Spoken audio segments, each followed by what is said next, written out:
What's going on, guys? Welcome back to another episode of the Wayne Podcast. I'm joined by my guy Sugar Ray. How are you doing, man?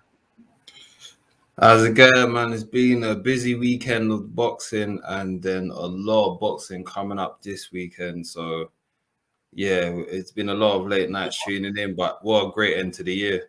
It is, and I was going to say, it might be cold outside, but the tempers are flaring up. It's warming up. It's heating up. It's warming up. And I think there's nowhere else we've got to start. It's the fight for me that I've been waiting. It's a bit sentimental to me, but we're here. Amir Khan, Kell Brook. Some say it's 5 years late. I say it's our British Manny Pacquiao Floyd Mayweather. That's the way I look at it. You can hate on it, but we all know every single person is going to tune in. They are going to find a way to watch it. You can complain it's on box office. You're not going to give them your £20. You're not going to get tickets. I personally think a lot of people are jumping on the bandwagon to say they're not happy about it and stuff like that. But in reality, you are excited for the fight. Let's go with you then, Ray. Are you excited? The Up North Derby. Do you know what?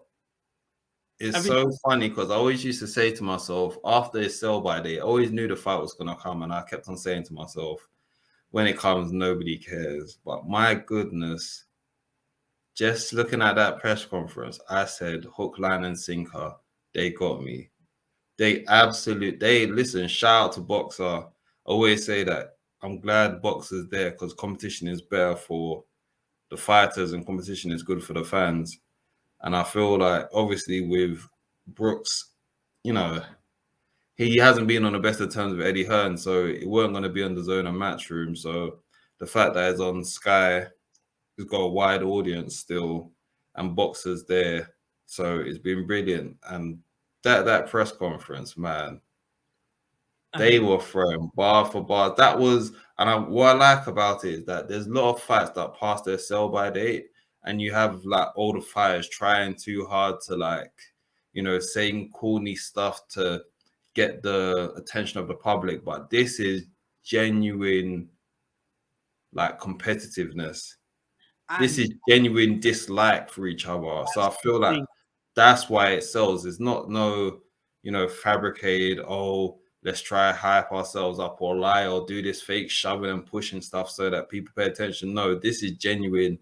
I do not like this guy. Another person saying, I do not like you back. And them just jibber jabbering back at each other, talking about, I'll beat you up in the amateurs and I done this, I done that. And one of the funniest thing is when there was a point where Amir Khan silenced. I won't say fully silenced, but everyone that started nodding their head against when he said to Brook, I either could have fought you or I could have fought Billy Dib for 10 million. And everyone was just like, you know what? Fair enough, man. You're going to fight Billy Dib, but yeah, 10 mil to fight Billy Dibs. And no offense to Billy Dibs, but, he caught that stray shot. I'm sorry for that, man. But yeah, I understand fully why he took that 10 mil and didn't take the Brook fight then. So yes, people are going to say about how they're both past it. They're both like broken people. But listen, when you get absolute genuine competitive nature in both fighters like this, you're going to tune in. I think I want to talk about how the fight came about, because the funny thing is, it didn't come about with some pot of broiling rumors or this is gonna. It just came like that. Yeah. Khan tweeted or boxing news or something, and we just okay, great. Then I remember I was sat with my boy, and it was about, I want to say it was about 10:10, and I see like a TalkSport tweet. Kell Brook is signed, and I'm just looking like, it's a Thursday at 10:30. It's not the most boxing convenient time to put out news like that. Yeah. Were you kind of shocked that it happened the way it did? No, you're a better person than me. I didn't even find out about it at that point. I found out about it yesterday when the press conference came, and the man them were just in the group saying, listen, let's tune into the press conference right now. And at the time when I first saw it, I was just like, oh my Lord, I can't be bothered. And the moment I heard the first diss thrown, I was just like, you're in. They got me. I bit the bait, man. No, because I feel like you can't fabricate this type of animosity. Obviously, it's not hatred to the point of like hate is a very strong word. So I'll never say it's hatred, but there is that animosity towards. I think Khan is just like, this guy's been a thorn in my side. I've achieved this, that, and a third. Why do you always bother me? And Brook is also looking at Khan like a lot of the glory that Khan got. Brook feels like he should have got that and more. So that genuine animosity of like, listen, at some point this has to be sorted out. So whether this was going to happen when there was 80, or whether it was going to meant to happen when they were both in their mid-20s, or whether it's now when it's in their mid-30s, we're here now. Watch that press conference, watch that war of words, watch their I think Sky Sports supplied the teaser for their face-to-face. Woo! The gloves are off. Like, apparently, I think Johnny Nelson said in press conference, he goes, after this, I'm literally recording it. So Sky got everything lined up. They know the next two and a half months, whatever DAZN can do, we have this as our box office event, and they will put out content going forward. Like, Eddie Hearn might have moved his guys over from Sky box office, but they've got, I guess, the power moving this. One thing I'm going to say, and we said this just off air, and I find this funny. I think Kell Brook's taking jabs at him to say, oh, you're just a celebrity now and stuff like that. Taking all that into consideration, the fight, it's still Khan Brook. It's not Brook Khan. The A side is Amir Khan, no matter what the situation is. Yeah. If you look at that, then let's just put like negotiating hats on. Mm-hmm. How much of a bullet would Kell Brook have had to bite to be able to sign that off to be like, okay, for me to do this, I have to listen to this particular demand from you? I feel like it fuels the rivalry more, only because this is what Brook has been saying. He feels like, how are you still the A side? I am the better guy. However, it's a case of, on Khan's side, it's like, this guy has been to the heights that, you know, even though Brook did become world champion, he didn't become the household name that Khan became. Khan was so big that he became a big name in America. Like, a lot of American fans knew who Khan was. A lot of American fans anticipate Khan fighting there. And obviously now it's like revisionist history. A lot of people, they may look at Khan now and think, oh, he's like, you know, celeb lifestyle. They don't take him so seriously because of a lot of social media mishaps. But people keep on forgetting that silver medalist broke down a lot of doors for boxing in the UK. He broke down a lot of doors, and he made boxing big again at a time when UK boxing, it was doing all right, but I didn't really have superstars. And Khan became a superstar. And obviously, when Brook was in the press conference talking about in the Olympic trials, he was like, he got the better of Khan, but they didn't like the Ingle style fighting. And then Khan was just there like, they told me to take it easy and let's use a jab. And I was just like, damn, like, this is stuff like, this is not rehearsed. This is off the top of the head. These guys do not like each other. This is a legitimate rivalry, and we are here. And look at the way I'm speaking, man. I'm passionate. They've got me. Well, I'm not seeing you being this happy about a fight that doesn't either look at the light heavyweights or Joshua.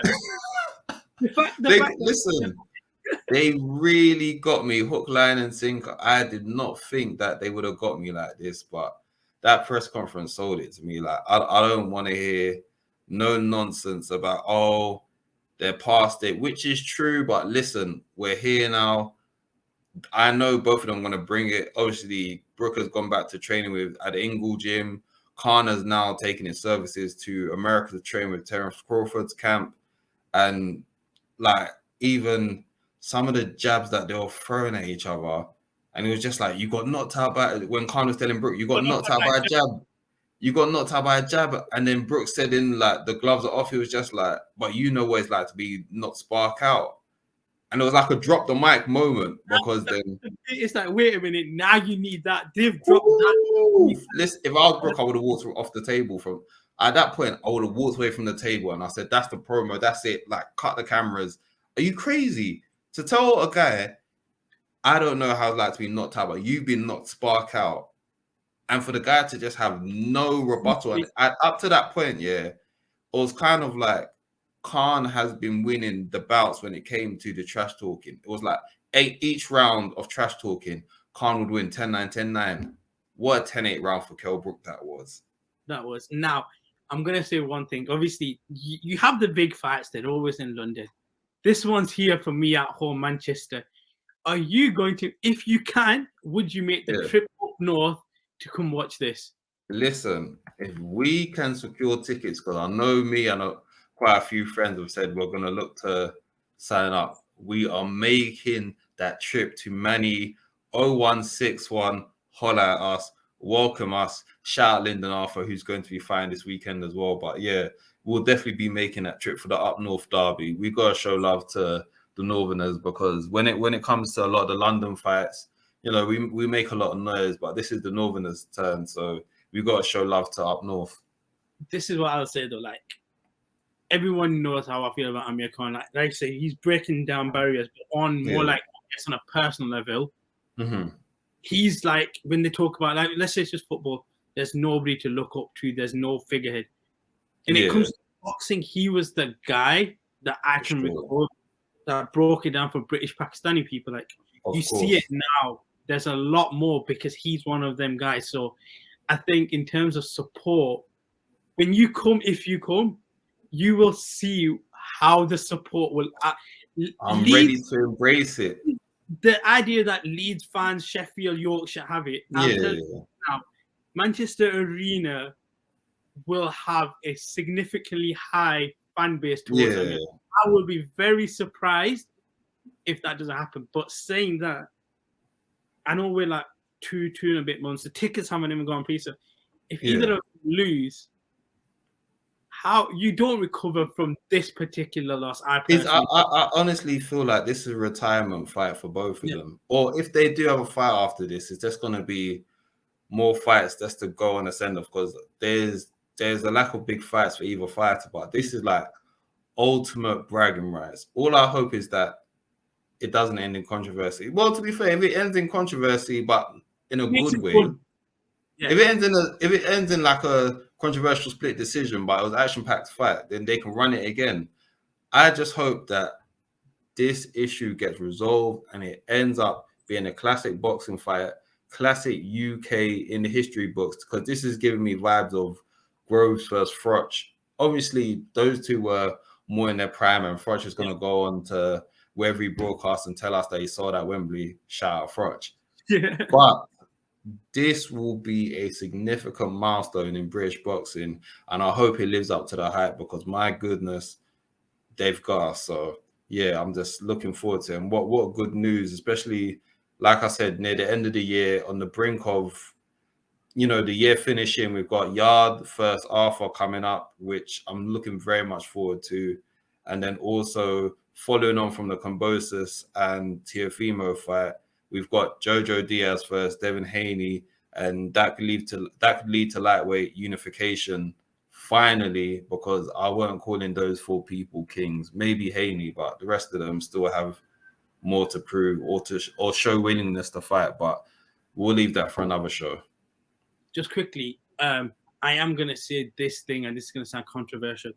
If Amir Khan loses, he's had one big fight, and that is if he can get Manny Pacquiao out of retirement, because he has no way.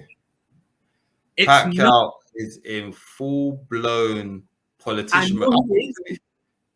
I think to be fair, they were like jostling for that fight for a long time to have it in the Middle East. Because I know that they got love for both of those two out there, but for whatever reason, that fight wasn't able to happen. So, but I think this is more.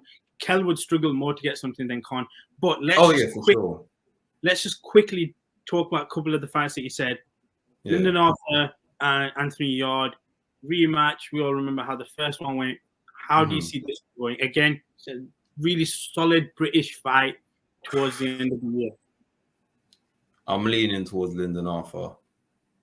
Okay. However, it's very dangerous for him.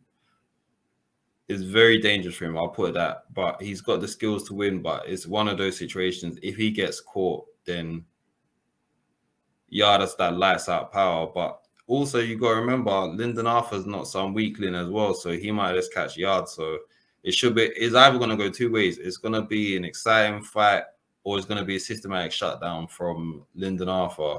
So we'll see how it goes. And then obviously you mentioned Haney Diaz, another late one for us, but we'll have to catch him. Obviously. Are we going to do that thing that some people probably did with Teofimo Lopez and overlook the opposition and say get the unification? Or nah, I think Haney comes across. I think his previous fight against Linares humbled him, that he was winning that fight and then he got caught.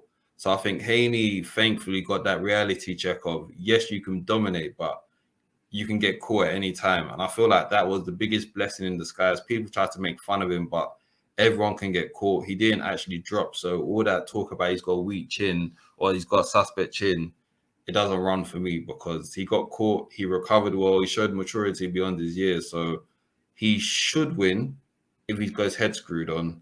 And maybe a unification bout in Australia next year. We'll see. I think that sounds like a good plan. But with that, we are going to wrap up today's episode. As always, guys, if you like the content, you know where to go. Subscribe to the YouTube channel, The Weigh In, Instagram, Twitter, _The Weigh In, _ You can obviously share, subscribe, all that good stuff. Make sure you leave your comments, because we need to know, how hyped are you for Khan versus Brook? Please, we need to know your opinions on it. Who wins? How you feeling about it? All of that stuff. And also, we need your opinions on another fight that is coming up soon. Jake Paul, Tommy Fury. It's there. Let's not go there yet, but it's there. It's a fight. But on that note, we are actually going to wrap up today's episode. Appreciate you as always for coming on. Ray, until next time, take care and peace. Love as always.